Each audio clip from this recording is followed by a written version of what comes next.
Hi hello மக்களே, welcome to Rudra Prarthana audio நாவல்கள். நான் உங்கள் ஆர்ஜே வர்ஷு.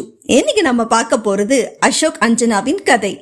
ஆமாங்க, எல்லாரையும் ரொம்ப நாளா தேட வச்சு பதிவுகளுக்காக ஆவலோடு காத்திருக்க வச்ச நெஞ்சம் தடுமாறுதே கதையை தான் இன்னைக்கு பார்க்க போறோம்.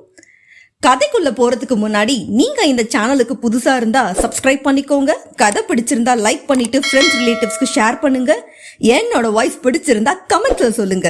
மறக்காம அந்த பெல் பட்டனை பிரஸ் பண்ணிக்கோங்க, சோ தட் எங்களோட அப்டேட்ஸ் உங்களுக்கு உடனுக்குடன் நோட்டிஃபை ஆகும். வாங்க இப்போ கதைக்குள்ள போகலாம். அத்தியாயம் 1. காலை டிவியில் சுப்ரபாதம் ஒலித்துக் கொண்டிருக்க அதை மீறி ஒலித்த மனைவியின் குரலில், மெதுவா பேசு ஈஸ்வரி, அக்கம் பக்கம் வீடு இருக்கு என்றார் வெங்கடேசன். புருஷன் பிள்ளை கேட்டதுக்கு பெத்து கொடுக்காம இப்படி வீட்டோட வந்து உட்கார்ந்துருக்காளே, இவளால போகாத மானமா என்னால போயிட போகுது. இன்னையோட இவ வீடு வந்து சேர்ந்து 8 மாசமாச்சு. அந்த கவலை கொஞ்சமாச்சும் உங்களுக்கு இருக்கா? எப்ப அனுப்ப போறீங்கன்னு கேக்குற சம்பந்தி வீட்டாருக்கு பதில் சொல்லி மாளல என்று ஆற்றாமையில் வெடித்தார் ஈஸ்வரி. சம்பந்திக்கு அவ்வளோ அக்கறை இருந்தா இந்நேரத்துக்கு மாப்பிள்ளைய அனுப்பி வச்சிருப்பாங்க ஈஸ்வரி. அவரே வந்து முறைப்படி அஞ்சுமாவை அழைச்சிட்டு போகட்டும் என்று தன்மையாகவே சொன்னார் வெங்கடேசன். இதெல்லாம் நல்லா வக்கனையா பேசுங்க, ஆனா பொண்ணுக்கு புத்திமதி சொல்லிடாதீங்க. உங்களுக்கு என்ன, காலையில கடைக்கு போயிட்டா ராத்திரி 10 மணிக்கு தான் இந்த பக்கம் வருவீங்க. அதுவரை ஏன் இவ வீட்டோடு இருக்கிறான்னு கேக்குறவங்களுக்கு பதில் சொல்ற எனக்கு தானே அந்த கஷ்டம் தெரியும். பக்கத்து வீட்டுக்காரிக்கு ஒரு காரணம், எதிர்த்த வீட்டுக்கு ஒண்ணு, உங்க சித்தப்பாக்கு ஒண்ணு, என் மாமாவுக்கு ஒண்ணு, சம்பந்திக்கு ஒண்ணுன்னு எவ்வளோ காரணம் சொல்லி சமாளிக்க வேண்டியிருக்கு. அப்பப்பப்பப்பப்பப்பா, நீங்களே சொல்லுங்க.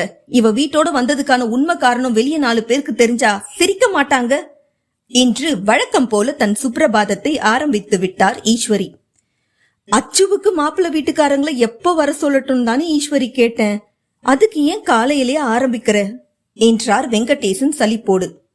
வீட்டோட ஒருத்தி வந்து உட்கார்ந்து இருக்கிறப்போ இன்னொரு பொண்ணுக்கு மாப்பிள்ள வீட்டார வர சொல்ற உங்களை என்ன செய்யன்னு சத்தியமா புரியலைங்க என்று அவரும் ஆற்றாமையில் வெடிக்க, அஞ்சுமா இங்க இருந்தா என்ன ஈஸ்வரி, அவளும் நம்ம பொண்ணுதானே.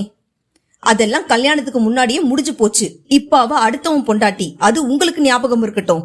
நீங்க குடுக்கற இடத்துனாலதான் அவ இன்னும் முரண்டு பிடிக்கிறா.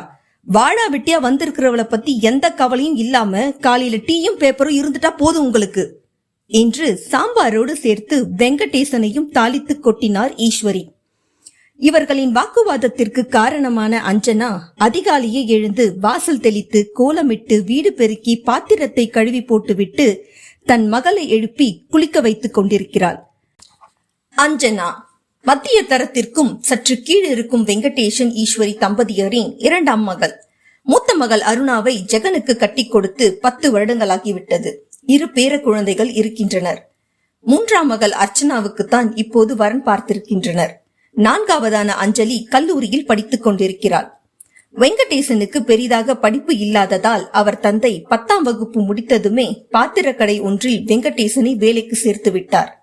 அதன் பின் தொழில் கற்றுக்கொண்டு ஈஸ்வரியை கரம் பிடித்த கையோடு சொந்தமாக பாத்திரக்கடை வைத்தவருக்கு கடையில் சொல்லிக் கொள்ளும்படி வரும்படி கிடையாது. விசேஷ நாட்களில் கல்யாண சீர்வரிசைகள் எடுக்க வரும்போது ஓரளவு தாராளமாக பணம் புரளும். தாராளமாக என்றால் லட்சக்கணக்கில் என்று அர்த்தம் கிடையாது. ஒரு நாளுக்கு 5 to 10,000 ரூபாய் கல்லா கட்டுவதே அவருக்கு பெரிய விஷயம். அதுவும் இந்த சில வருடங்களாகத்தான். 5 வருடங்களுக்கு முன் அவர் கடைக்கு பக்கத்திலேயே போட்டியாக மிகப்பெரிய பாத்திரக்கடை வந்து விட்டதில் அவருக்கு பலத்த அடி. கண்கவர் விளம்பரங்களும் லைட் வெளிச்சமும் வேலையாட்களின் நேர்த்தியான உடைகளும் வாடிக்கையாளர்களை புதிய கடையின் பக்கம் ஈர்த்திட இவருக்கு என்று இருக்கும் வழக்கமான வாடிக்கையாளர்கள் எண்ணிக்கை இந்த 5 வருடங்களில் அதிகமாகவே குறைந்து போனது. போட்டி சூழ் உலகில் மற்றவர்களைப் போல அவருக்கு தன் கடையை விளம்பரப்படுத்தவும் தெரியவில்லை, ஈடு கொடுக்கவும் வசதி இல்லை. தினசரி வரும் வருமானத்தை வைத்து காலத்தை ஓட்டிக் கொண்டிருக்கிறார். தன் சுமையை பகிர ஒற்றை மகன் பிறந்து விட மாட்டானா என்ற எண்ணத்திலேயே 4 பெண்களை பெற்றவர். ஒரு ஆளின் சம்பாத்தியம் என்பதாலும் பெரிதாக சொத்து சேமிப்பு இல்லாததால் முதல் 2 பெண்களை கட்டி கொடுப்பதற்கே பல லட்சங்கள் கடன்பட்டு விட்டார். வெங்கடேசனுக்கு சொந்த ஊர் சென்னை. அவர் பாட்டன் காலத்தில் வந்து குடியேறியதுதான் அவர் குடும்பம். அவர் காலத்தில் கட்டப்பட்ட வீடு மட்டுமே இப்போது அவருக்கு சொந்தமாக இருக்கிறது. 4 பெண்களை படிக்க வைப்பதற்குள் அதிக அளவில் சிரமப்பட்டு விட்டார். முதல் மகள் அருணாவை ஜெகனுக்கு கட்டி கொடுத்ததில் கடன்பட தொடங்கியவர் அவளின் வளைகாப்பு, பிள்ளை பேரு, அடுத்து அஞ்சனாவின் திருமணம், பிள்ளை பேரு என்று இன்று வரையிலும் கடனை அடைக்க முடியாமல் தத்தளித்துக் கொண்டிருக்கிறார். ஆனால் அன்பான மனிதர். குடும்பம், குழந்தைகள் மட்டுமே அவர் உலகம். பெண்கள் மீது அத்தனை பாசம். சில நேரங்களில் ஈஸ்வரி பெண்களை கடிந்தாலும் அவர் விட்டுக் கொடுக்க மாட்டார். இப்போது அஞ்சனா 8 மாதங்களாக வீட்டோடு இருப்பதுதான் அவர்களின் மிகப்பெரிய பிரச்சனையே. மா, எங்க மிஸ் டைரியில உங்ககிட்ட சைன் வாங்காம ஸ்கூலுக்கு வரக்கூடாது சொல்லிட்டாங்க என்று உதட்டை பிதுக்கி சினுங்கியபடி மகள் டைரியை கொடுக்க வாங்கி பார்த்தாள் அஞ்சனா. குழந்தையின் பள்ளி கட்டணம் கட்டாதது குறித்த தகவல் இருந்தது. 2 தவணையாக கட்ட வேண்டிய பள்ளி கட்டணத்தின் முதல் தவணைக்கு பிறகு கணவனுடன் கருத்து வேறுபாடு ஏற்பட்டு அஞ்சனா இங்கே வந்துவிட்டாள். அஞ்சனாவிற்கு கல்லூரி சேர்ந்த புதிதிலேயே வந்த சம்பந்தம்தான் அசோக்குமாருடையது. வரதட்சணை அதிகம் எதிர்பார்க்காததாலேயே பெண்ணின் படிப்பை பற்றி கூட கவலைப்படாமல் கட்டி கொடுத்து விட்டனர். பெரிதாக படிப்பும் வேலையும் இல்லாதவளுக்கு தீபாவளி, பொங்கல் என்று விசேஷத்திற்காக தந்தை கொடுக்கும் பணத்தை தவிர்த்து அவளிடம் பணப்புழக்கம் பெரிதாக இருந்தது கிடையாது. கூட்டு குடும்பம் என்பதால் மாமனார் வீட்டை நிர்வகிக்க கணவன் மாதா மாதம் அவர்களின் பங்கை கொடுத்து விடுவான். அஞ்சனாவிற்கு உடை தைப்பது, குழந்தைக்கு பொருட்கள் வாங்குவது என்று அவ்வப்போது கணக்கு சொல்லி அசோக்கிடமிருந்து பணத்தை பெற்றுக்கொள்வாளே தவிர்த்து அஞ்சனா பெரிதாக சேமித்து வைத்தது கிடையாது. அதோடு அசோக்குமார் பண விஷயத்தில் மிகவும் கரார் பேர் வழி. கொடுக்கும் பணத்திற்கு என்ன வேண்டுமானால் வாங்கிக் கொள்ளலாம். ஆனால் சரியான கணக்கு கொடுத்து விட வேண்டும். இல்லை என்றால் அன்று முழுக்க அஞ்சனாவிற்கு சிவராத்திரி தான். அதனாலேயே தேவைக்கு அதிகமாக அவனிடமிருந்து பணம் வாங்குவது கிடையாது. குழந்தையின் பள்ளி கட்டணமும் அப்படித்தான். ரசீதோடு மீதி பணத்தையும் கொடுத்து விடுவாள். இப்போது அஞ்சனா தன் பர்ஸை எடுத்து பார்க்க அதில் சில 10 ரூபாய் நோட்டுகள் மட்டுமே இருந்தது. தாய் வீட்டிற்கு வந்த பிறகு முதல் சில மாதங்கள் அவள் பெற்றோர் எதுவும் சொல்லவில்லை என்றாலும், இன்னுமா உங்க வீட்டுக்கு போகல என்று இங்கு வரும்போதெல்லாம் அருணா ஆரம்பித்து விடுவாள். அருணா வீட்டுக்கு வருகிறாள் என்றாலே அன்று அஞ்சனாவிற்கு மண்டகப்படி நிச்சயம் உண்டு என்று அர்த்தம். நாள் முழுக்க ஈஸ்வரி பெரிய மகளை புகழ்ந்து தள்ளினால் கூட பரவாயில்லை, அதற்கு நிகராக இல்லை அதற்கும் மேலாக அஞ்சனாவை வறுத்தெடுத்து விடுவார். அருணா எப்போதுமே கணவனோடுதான் வீட்டிற்கு வருவது. அவள் அழகுக்காகவே தேடி வந்த சம்பந்தம் ஜெகனுடையது. அவர்களின் வசதிக்கு நிச்சயம் ஒற்றை பிள்ளையான ஜெகன் குடும்பம் பல மடங்கு உசத்திதான், மறுப்பதற்கு இல்லை. உடன் பிறந்தோர் யாரும் கிடையாது. மாமனார் மாமியார் காலத்திற்கு பிறகு அருணாவிற்கு எந்த பிக்கல் பிடுங்கலும் கிடையாது என்பதால் அருணாவின் நிறத்திற்கு ஜெகன் சற்று குறைவாக இருந்தாலும் கட்டி கொடுத்து விட்டனர். பால் நிறமாக இருக்கும் அருணாவிற்கு நேர் எதிராக இருக்கும் ஜெகனை முதலில் பிடிக்கவில்லை. கருப்பா இருக்காருமா, 2 பேரும் சேர்ந்து போனா அமாவாசையும் பௌர்ணமியும் ஒன்னா வருதுன்னு சொல்லுவாங்க, எனக்கு இந்த சம்பந்தம் வேண்டாம் என்று மறுத்தவள் தான் அருணா. ஆனால் ஜெகனின் புறத்தை விட அகம் மிகவும் அழகானது என்பதை திருமணமான சில மாதங்களிலேயே கண்டு கொண்டவளுக்கு அதுவே தனி அகந்தையை கொடுத்தது என்றுதான் சொல்ல வேண்டும். தாய் வீட்டிற்கு வரும்போதெல்லாம் கணவன் மற்றும் புகுந்த வீட்டினரின் பெருமையை பேசாமல் கிளம்ப மாட்டாள். மகள் நிறத்திற்கு நிச்சயம் சம்பந்தங்கள் தேடி வரும் என்று நம்பி இருந்த ஈஸ்வரிக்குமே புகுந்த வீட்டில் மகளை கொண்டாடுவதில் கர்வம்தான். அருணா மட்டுமல்ல, மற்ற பெண்களும் ஒரு முறைக்கு 2 முறை திரும்பி பார்க்க வைக்கும் அழகிகள்தான். அதிலும் அருணா மற்றவர்களை விட நிறத்தில் சற்று எடுப்பாகவே இருப்பாள். அவள் மாமனார் மாமியாரும் தங்கமானவர்கள். இதுவரை பெரிதாக சண்டை சச்சரவு இல்லாமல் அவள் வாழ்க்கை செல்வதில் பெற்றோருக்கு அத்தனை நிறைவு. அதே நேரம் அஞ்சனா இப்படி வீடு வந்து சேர்ந்திருப்பது அவருக்கு தலையிறக்கமாக இருந்தது. கணவன் கேட்டும் குழந்தை பெற்றுக் கொள்ள மாட்டேன் என்று அப்படி என்ன பிடிவாதம் என்ற கேள்வியை ஒரு நாளைக்கு 10 முறையாவது கேட்டு விடுவார் ஈஸ்வரி. அதிலும் ஜெயந்தி போன் போட்டு விட்டால் போதும், அன்று அஞ்சனா காதில் ரத்தம் வரும் அளவு பேசுவார். ஜெயந்தி அஞ்சனாவின் மாமியார். அவர் கணவர் மோகன். இத்தம்பதிகளுக்கு 3 மகன்கள். பெரியவன் அரவிந்த் குமார், அடுத்தவன் நம் நாயகன் அசோக் குமார், இறுதியாக அஸ்வின் குமார். ரயில்வேயில் வேலை செய்து வந்த மோகன் வாலண்டரி ரிட்டையர்மெண்ட் வாங்கி தன் மகன்களில் ஒருவனை தன் வேலையில் நியமித்துவிட முடிவு செய்திருந்தார்.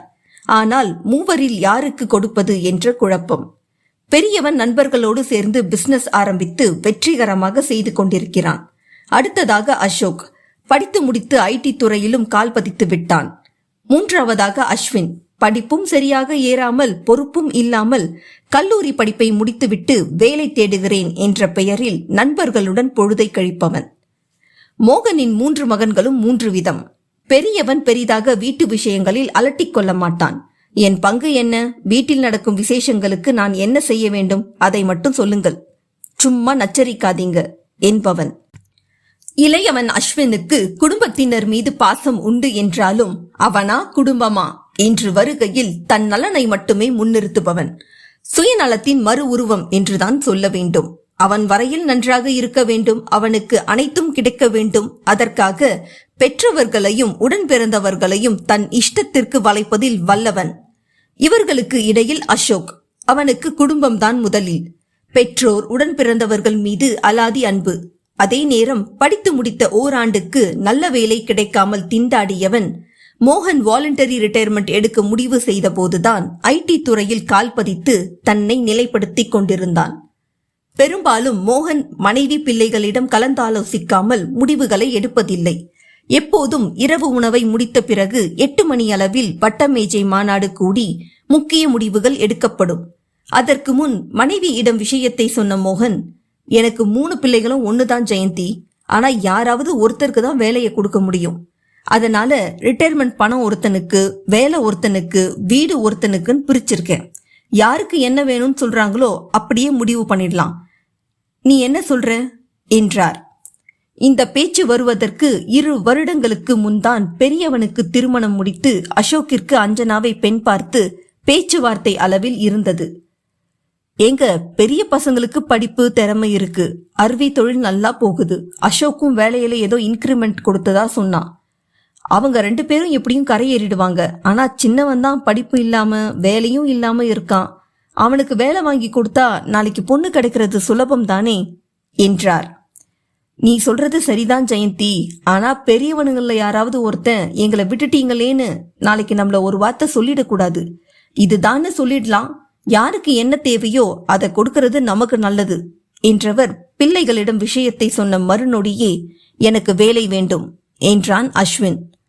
பொறு அஸ்வின், உனக்கு முன்னாடி 2 பேர் இருக்காங்க, அவங்க விருப்பம் என்னன்னு தெரிஞ்சுக்கிட்டு முடிவெடுப்போம் என்றார் மோகன். சொல்ல அருவி, உனக்கு என்ன வேணும் என்றதுமே வேகமாக கணக்கு போட்டவன், எனக்கு வேலை வேணாம், ஆனா ரிட்டையர்மெண்ட் பணம் முழுவதும் கொடுத்துடணும் என்று விட்டான்.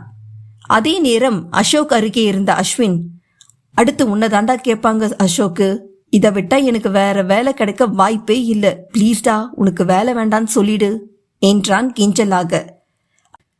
ஆனால் அசோக்கிற்கு எப்போது வேண்டுமானாலும் லே ஆஃப் செய்யக்கூடிய ஐடியை விட ரயில்வே மேலாக தெரிந்தது. ஆனாலும் அவனை விட 4-5 வருடங்கள் இளையவனான தம்பியின் நிலையை தெரிந்து கொண்டு முடிவை சொல்லலாம் என்று இருந்தான்.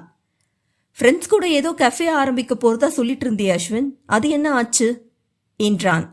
ஆம், அஸ்வினோடு படித்தவர்களில் சிலர் வெளிநாட்டில் செட்டில் ஆகி இருக்கின்றனர். அவர்களை கூட்டு சேர்த்து இவன் நிர்வகிப்பது போல கெஃபே ஆரம்பிக்கும் எண்ணத்தில் இருந்தவன்தான் அஸ்வின். ஆனால் அதைவிட நல்ல ஆஃபர் வரவும் அதை ஒதுக்கிவிட்டான். சொல்லுடா, என்ன ஆச்சு கெஃபே? எல்லாரும் ஷேர் போட்டு ஆரம்பிக்கிற பிசினஸ். என்னதான் என்கிட்ட பொறுப்பை கொடுத்திருந்தாலும் அதை நான் மட்டுமே சொந்த கொண்டாட முடியாது அசோக்கு, புரிஞ்சுக்கடா.